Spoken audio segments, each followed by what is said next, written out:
Hello, Jen Anderson here. I wanted to show you how I've set up my 2019 bullet journal for, this is really specifically for working Christian moms that are Latter-day Saints in particular. There's some things in here very specific to the LDS church that I think will help you to set up the beginning of your year to have success with how you're dealing with your journaling and to get more out of your experience with your life and being prepared. So these right here are some markers that I use throughout it. So I'm just going to set those aside.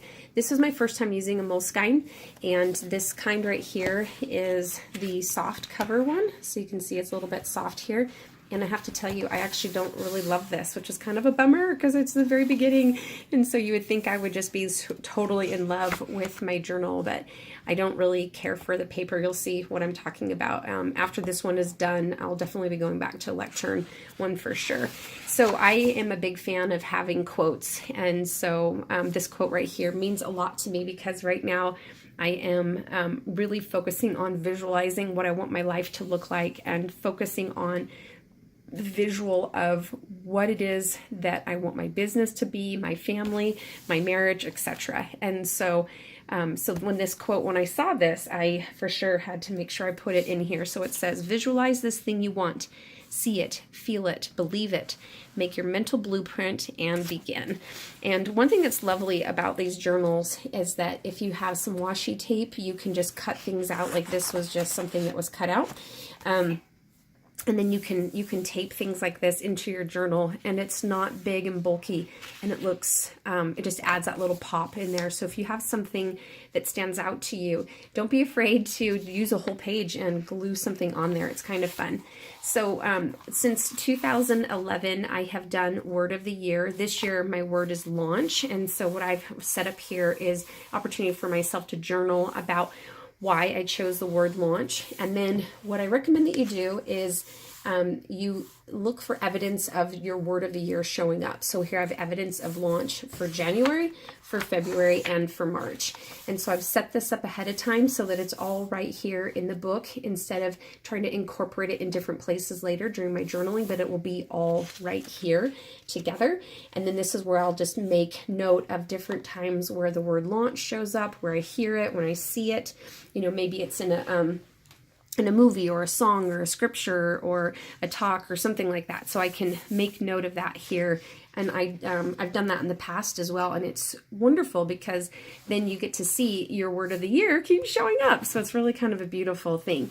And this right here, you can see I just did word of the year and I did some washi tape here along. This was just some pretty springtime. And there's a windmill, like a Dutch windmill there. So just very simple. I'm not super like frilly when it comes to my bullet journals. Other people get really crazy with really amazing artwork. For me, I'm going more for function rather than making it look beautiful. I mean, I will add beautiful things to it, and I love it like on this where I can add somebody else's quote. It makes a big difference. All right, so you set that up for yourself. Now, remember I told you before I didn't love this? Well, look at how the paper, how the ink totally bled through. So on this next page, this is my family home evening tracker. I want to keep track for the first 3 months. And my goal is with this, this Moleskine has 192 pages. So I'm planning to use this for the first quarter of 2019.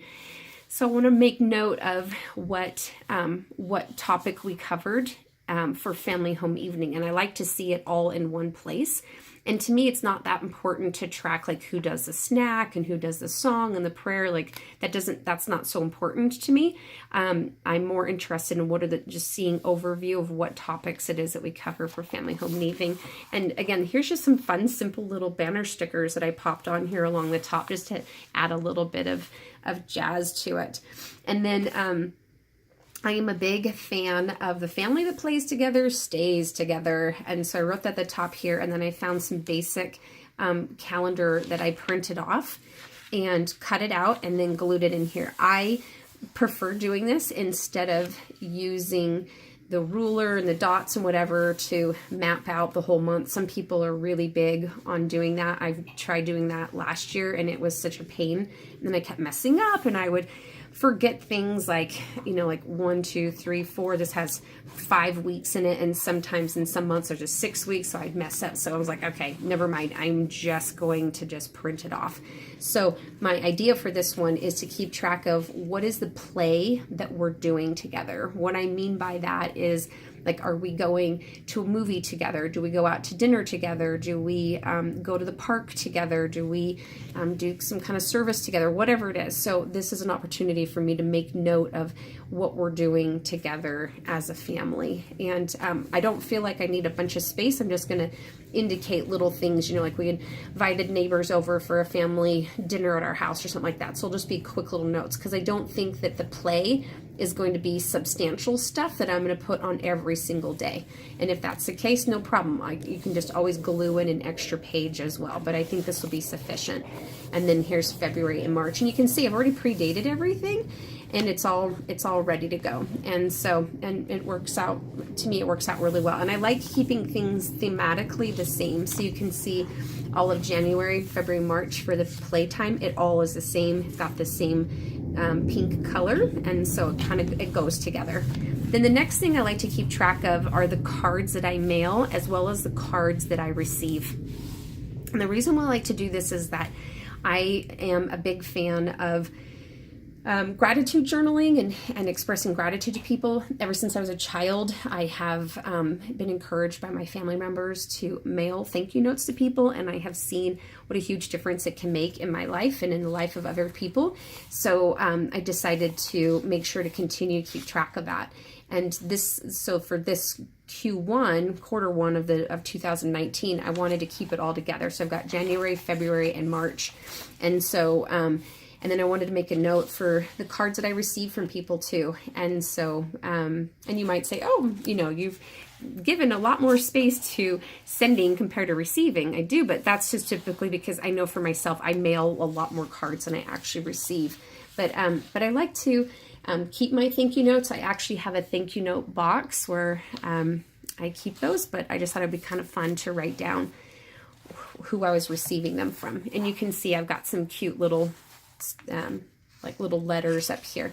So what's interesting is that this bled through so much that on this other side I decided to draw exactly the same, but you can even see here how the letters bled through from the other side. So it's kind of a bummer, but that's okay. That's fine. We'll just make it work for what it is. So that'll be my cards. And then this is for books completed. So in here, my intention is writing down the names of the book that I will complete in Q1. I am terrible at reading compared to listening to books, so I just did these cute little audio cassettes here. So I'll write down over on the side what books it is that I actually finished listening to. I'm a big fan of Audible and have been for years, and so so it might be sad to say that, oh my goodness, I listen to books more than I read, but I'll tell you what, if I didn't listen to them, then they wouldn't even get in my brain at all. So listening is better than nothing at all. So, and then in here, I'll write down the books that I complete as I complete them in here. I'll make note of it. I wouldn't be surprised if I only have 1 or 2 books that I actually finish reading before the end of March. So it won't, I wouldn't be surprised if there's just 1 book name or 1 or 2 book names. And then the other thing I have here, this is for movie time. And so I just did kind of a fun, cute little thing along the top here with like the movie, the movie reel, the film stuff. And if I was more artistic, I would have made it like look all curly and whatever, but whatever. So, and then I just did these really goofy looking popcorn. After I was all said and done, I thought, oh my gosh, this does not really look like popcorn. It kind of looks like these weird little alien people, but that's all right. It kind of gives an idea. So the idea is, when I watch a movie, then I'll make a note of what the name of the movie is and the date in here. And so then it's just kind of fun to reflect and look back. And I put 12 in here. The idea is 1 a week for the next 3 months, excuse me. So it gives me plenty of space in here. And hopefully I will not only watch movies, but I also read books. So it's always that, it's easy to just sit down and watch a movie with family. It's not so easy to sit down and read a book with family. So anyhow, I will fill this in and keep an idea or keep track of the movies that I'm seeing. It's kind of fun because sometimes I get to the end of the year or every few months I think back and go, wait, which movies did I watch? So this will help me to keep track of what movies did I actually see. And then this part right here, this is for keeping track of stuff related to my husband. So so I've got some little notes here in the bottom. So similar to the other part, where I had the family play. This one is all synchronized as well. I use the same washi tape here. These white roses, and I've got the months laid out, and then I put quotes for this love part here. So when we have our date nights, if we do anything special, like if we have any trips or anything, I'm going to use this space here to keep track of it and just see the evidence of us spending time together and loving on each other. So that's the idea for those. And then the other thing that I've added in here, this is for family history. So I have on here, family history time is always good. And then over here, a lovely little quote that says, learning your family history is key to unlocking who you are.